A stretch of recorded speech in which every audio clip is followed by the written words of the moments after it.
Fala time, beleza? Tudo bom? Vamos continuar com a aula de dilatação que a gente iniciou, né, na última aula. Só que agora a gente vai falar sobre a dilatação, né, de alguns outros sólidos.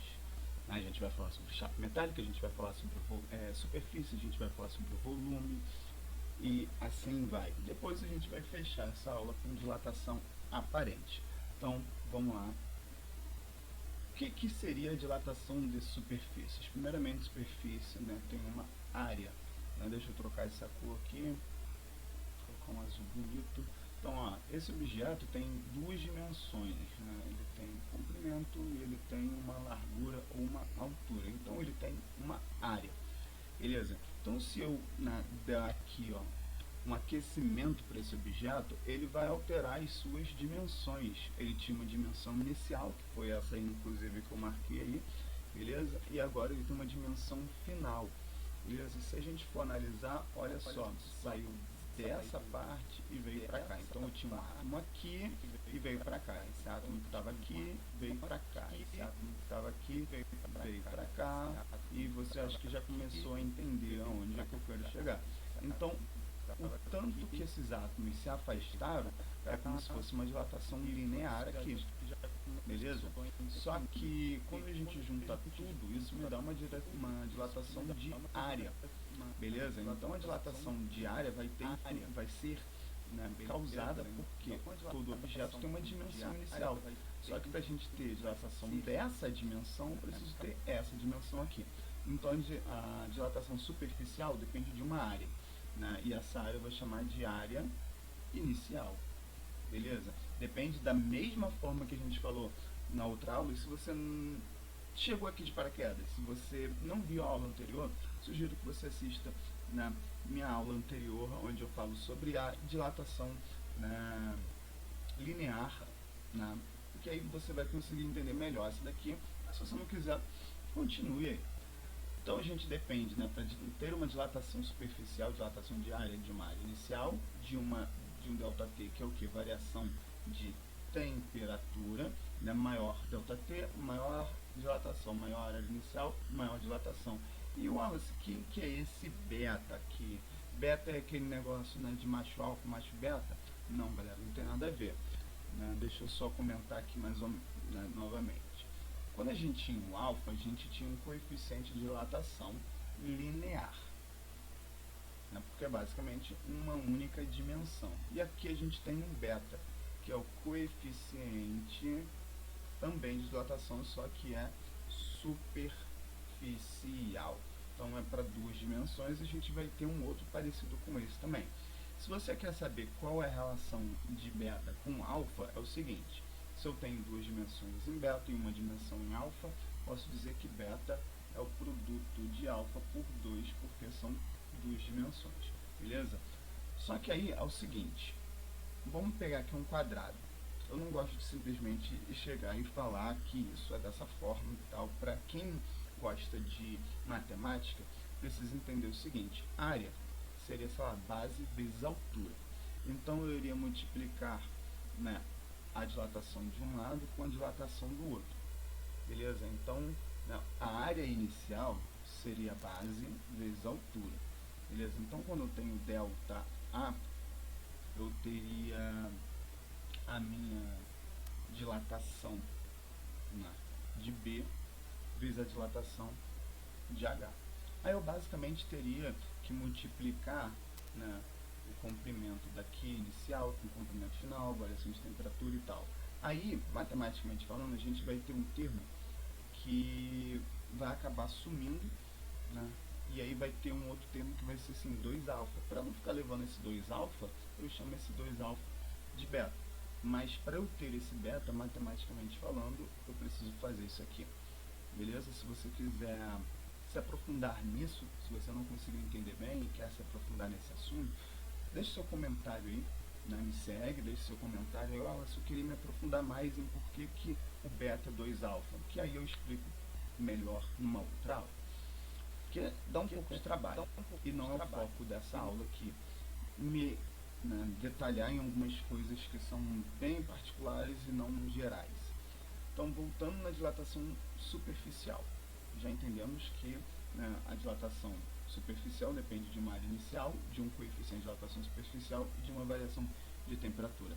Mas e se eu tiver uma parte oca? Se eu tiver uma parte oca, beleza? Imagina que seja uma chapa com furo, por exemplo, no parafuso,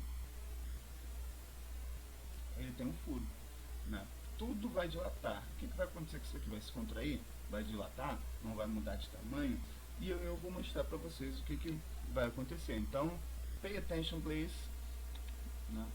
Foguinho, né? Ali ó, uma linhazinha apareceu ali, quase você não consegue perceber, e tu já sabe que a final vai ser ali em cima. Então, quando eu der água aquecimento, olha o que está acontecendo com o tamanho do furo, né? Toda a chapa esquentou, toda a chapa dilatou, o furo esquentou, ou seja, o furo também dilatou. Porque basicamente é o seguinte, se não tivesse o furo, a gente teria um átomo aqui, a gente teria um átomo aqui, a gente teria um átomo aqui, aqui e aqui e aqui. E esses átomos no aquecimento, eles têm que se afastar um do outro. Então, se eu tenho átomos aqui, por exemplo, esse tem que se afastar desse, vindo para cá. Ah, mas tem um átomo aqui.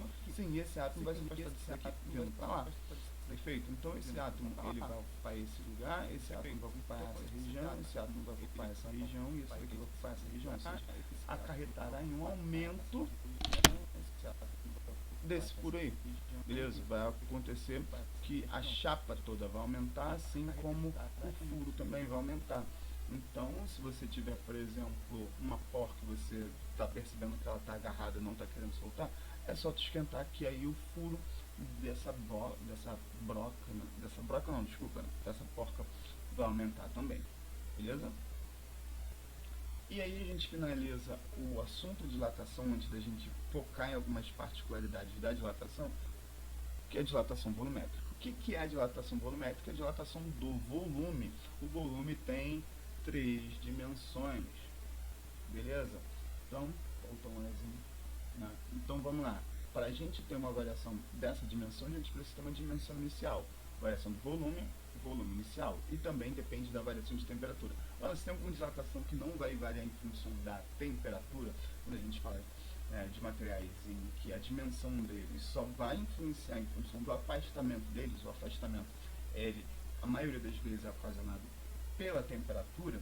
Se a gente imaginar que a pressão pode influenciar, diminuindo essa distância, então sim, a pressão poderia interferir nessa dilatação também. Menor pressão, maior vai ser o afastamento dessas moléculas. E aí a gente tem aqui ó, o gama, beleza? Da mesma forma que o beta, por ser 2 dimensões, era 2 alfa, o gama, por ser 3 dimensões, vão ser 3 alfa, beleza? E um detalhe que eu preciso recomendar é, Wallace, essa fórmulazinha aqui de baixo, o A é a área final. Aí essa área final vai ser a área inicial mais, né, a variação, né, da superfície da área, que é esse cara aqui. Então vou colocar o área inicial com esse área daqui em evidência e eu chego nessa expressão. Mas novamente, você não precisa gravar isso. Decore essa parte, né, e esquece isso daqui de baixo. Isso daqui é só porque você vai ficar se perguntando caso você veja isso em algum livro, em alguma resolução. Tu já sabe que tu não precisa se focar muito nisso. Então vamos lá. E aqui embaixo, né, a gente tem algo muito parecido. Em vez de L, em vez de A, aqui a gente vai ter, né, um volume inicial. Então aqui, ó, note que as fórmulas são sempre muito parecidas. Beleza? Assim como a área inicial, abre parênteses 1 mais beta delta T, aqui é volume final, é volume inicial, né, abre parênteses 1 mais gama delta T. Então, dilatação volumétrica, né, tem os mesmos requisitos da dilatação linear superficial. E se por acaso a gente tiver uma coisa oca aqui dentro, essa parte oca ali dentro, ela também vai dimensionar, beleza? E aí a gente finaliza esse assunto falando sobre, né, a dilatação aparente e a dilatação, né, de uma lâmina bimetálica, beleza? Então vamos lá. O que seria dilatação aparente? Quando a gente pensa em dilatação, a gente pensa que duas moléculas elas vão se afastar uma da outra. Só que se eu tiver duas substâncias, uma vai dilatar mais do que a outra, e se você não estiver vendo a dilatação de uma, só estiver vendo a dilatação da outra, isso a gente vai chamar de dilatação aparente, beleza? Isso geralmente a gente vai destacar mais se for um material sólido líquido, não, um líquido gasoso, um sólido líquido, sólido gasoso, e a gente vai perceber isso bem mais. Isso é muito em função a, olha a quantidade de moléculas dentro de um mesmo volume sólido, líquido e gasoso, beleza? Então essa dilatação aparente, né, vai ser em função de, se a gente estiver falando de volumétrica, né, a gente vai ter o coeficiente de dilatação, né, da água, que está aqui dentro, e a gente vai ter o coeficiente de dilatação do copo, do vidro e tal. Se eu subtrair os dois, não vai dar zero, vai dar diferente de zero, essa subtração aqui, porque esses valores são diferentes. Então, se esses valores não são iguais, isso vai dar o que a gente chama de coeficiente de dilatação aparente. E é justamente isso que vai gerar essa dilatação aparente ali que você está observando. Então, não sei se está sutil para você ou se você consegue perceber. Esse desenho aqui está maior do que esse, né? E é proposital, porque o recipiente também dilata. Só que o líquido vai se dilatar mais e, consequentemente, vai extravasar. Só que esse líquido extravasado é o aparente, não é o todo, não é o tanto que o líquido dilata. Se você criasse um recipiente que não dilata nada, iria extravasar mais líquido, beleza? Então aqui, ó, esse valor é o coeficiente de dilatação aparente, que vai ser o da água, menos o da caneca, que é tudo em função dessa diferença de dilatação ali, beleza? Então deixa eu apagar tudo por aqui para você conseguir ler o que está escrito. Então a dilatação da água também pode ser chamada de dilatação real, né? Por que real? Porque a água vai se dilatar o máximo que ela puder. Então a dilatação real da água vai ser a dilatação aparente mais a dilatação da caneca, beleza? Então, para você perceber por que ocorre a dilatação aparente, aqui a gente tem, né, os coeficientes de dilatação, aqui é o beta superficial, né, mas a gente poderia interpretar que isso seria também a volumétrica. Não, olha o coeficiente de dilatação do alumínio, por exemplo. Né, se você tem, por exemplo, uma leiteira de alumínio, é 7,2 vezes 10 a menos 5, tudo menos 5 aqui, né? Agora, olha os coeficientes aqui desses líquidos, né, os coeficientes de dilatação, né, dos líquidos. Se eu pegar, por exemplo, aqui não tem água, né, mas pegar glicerina ou álcool etílico, aqui é 75 vezes 10 a menos 5. Aqui do alumínio é 7,2, ou seja, um é 10 vezes maior do que o outro. Né? O vidro, por exemplo, 1,2 a 2,7 vezes 10 a menos 5. Aqui o mercúrio é 18, ou seja, 18, dependendo do vidro, vai ser mais do que 10 vezes maior do que o vidro. Mas se for 2,6, ele é, sei lá, uns 7 vezes maior do que o vidro. Então, por conta desse processo de diferença entre os coeficientes de dilatação, né, se a gente for falar, por exemplo, de um termômetro, o mercúrio vai dilatar muito mais do que o vidro, e isso, consequentemente, vai me dar, né, uma dilatação aparente. Né? E para a gente finalizar essa aula, a gente tem aí uma lâmina bimetálica. Né? E se você ficou curioso em saber por que geladeiras, né, armam, desarmam, ar-condicionados armam, desarmam, assim como panela, né, elétrica de arroz e de feijão, por que elas indicam quando o produto está pronto, é graças a essa lâmina bimetálica. Né? Por que bimetálica? Porque eu tenho dois materiais soldados um ao outro. Né? O primeiro aqui, ó, um aço, e aqui o zinco. E essas pontas aqui, elas, independentemente da temperatura, elas devem estar sempre presas. Então, ó, observa aqui, ó, ela se deformou. Então aqui, ó, ficou presa uma ponta na outra, aqui ficou presa também uma ponta na outra. Então, por que no aquecimento, ó, aqui é base, então esse ponto aqui ele vai ser sempre esse mesmo. Porque aqui, ó, girou e foi para cima, porque aqui girou e foi para baixo. Porque pensa, aço e zinco. Então, o coeficiente de dilatação do aço é diferente do coeficiente de dilatação do zinco. Por que no aquecimento eu fui para cima? Porque pensa comigo, se eu estiver falando de uma corrida, por exemplo, de 100 metros rasos, Porque o cara começa aqui, o segundo, né, começa aqui, não começa exatamente daqui, porque o primeiro começa aqui atrás, o segundo começa aqui, o terceiro começa aqui. Porque ao percorrer essa distância, se eu tenho um raio menor, eu percorro uma distância menor. Então, como o raio aumenta, eu tenho que descontar esse pedaço, assim como eu vou ter que descontar esse pedaço aqui também.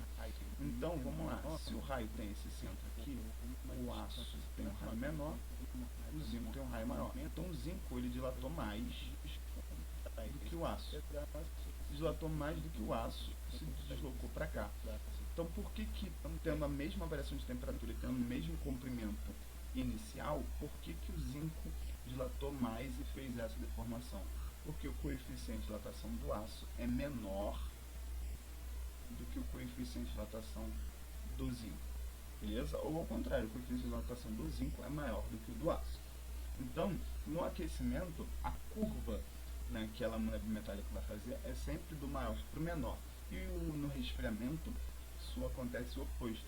No zinco, né, ele vai se contrair mais porque se tem maior coeficiente de dilatação, ele tanto vai dilatar mais quanto vai se contrair mais. E o aço, ele vai, né, contrair menos, então ele vai acabar tendo uma dimensão maior. Então, curva para cima no aquecimento, curva para baixo no resfriamento. Só que por que está curvando para cima ou para baixo? Porque a barra está na horizontal. Se a barra estivesse assim, ó, na vertical, ela iria para um lado ou para o outro. Então você deve aí ficar atento a essas condições, né? Se está na horizontal, se está na vertical. Se eu colocar esse mesmo esquema, né, espelhado para o lado, né, ele vai continuando para cima e para baixo, né? Mas aí a figura vai estar diferente. Então eu espero que você tome cuidado com isso, né? E eu agradeço muito a permanência de você até esse final desse vídeo, né? Peço que você me siga, né, para você me ajudar bastante a compartilhar esse conteúdo com mais pessoas, né? E me ajudar também a crescer aqui dentro, né? Comenta aí o que você achou dessa aula, se você tem sugestão, se você tem alguma crítica, né? Se eu quero que você me explique um assunto, comenta aí, né? Que com o maior prazer eu vou te ajudar aí com essa aula. E até a próxima. Obrigado. Oi.